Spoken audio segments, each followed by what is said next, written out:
My eyes were closed, and I was just sitting, talking to God, asking Him, saying, Lord, just let me into the heavenlies. Let me into the divine place. I just want to come near where you are and just be near you. And He said, reminding me where I stand, He said, behold, I stand at the door and knock. If you hear my voice, all you have to do is open up and let me come to where you are. And then all at once I was swept up, out of the church, out of the seat, out of my body. It felt like every worry, every frustration, every weight that had been on my shoulders was lifted off. Like I had just broken through the constraints of the physical world and entered into true freedom for the first time in my life. This place was brighter than anything I had seen before. It was like standing on a star. It was more real than I could ever explain. And although I'd never been to this place before, I knew I was home. There was white light all around me, and it took my eyes a minute to get adjusted, but as I finally began to see clearly, I saw one man standing in front of me. It was my Jesus, my Savior, my hero, my King. The one whose sacrifice had made it possible for me to even come to this place. But he had scars.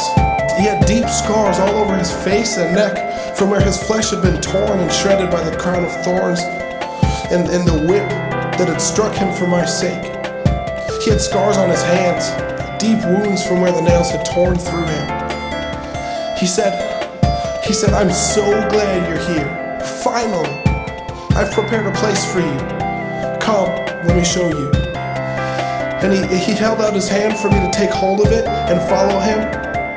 Just as my hand touched his, I gently ran my finger across the hole in his palm. And he paused. I looked up, and looking at the scars on his face and neck, I asked, did it hurt? And he turned toward me. He smiled knowingly and looked me up and down. And he looked all around at the place we were standing, seeming to just want to take it all in.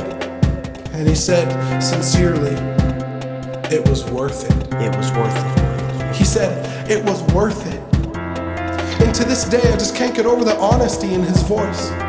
To think that the Son of God, the prophesied Messiah, the King of Kings and the Lord of Lords would look at me and think that I was worth the death he suffered. That with every blow, as the nails dug deeper into his hands and his feet, he was crying out, this is worth it. That with every crack of the whip, as it tore flesh from his back, he was crying out, this is worth it. Or that as the rod struck his head each time, driving the crown of thorns deeper into his skull, and as the guards mocked and spit on the Son of God, he would be looking steadfastly at the big picture, with eyes focused and mind made up, simply declaring, you are worth it. I don't want to overcomplicate things. I think we can tend to add so much to the simple truth of Christ's heart that we lose who he really is. I also think that we take this simple truth lightly because it seems cliche or like it's too good or too simple to be true. But it is the cry of my heart that this would really sink in and begin to bear down on what you think you know about Jesus, and that your heart would be gripped and fascinated in the revelation of his heart for you. The simple truth of Christ's heart is that he loves you unconditionally, unrelentingly, and passionately. And that when he looks at you and remembers the blinding pain, the public humiliation, and the torturous death he suffered, he cannot help but cry out, you are worth it.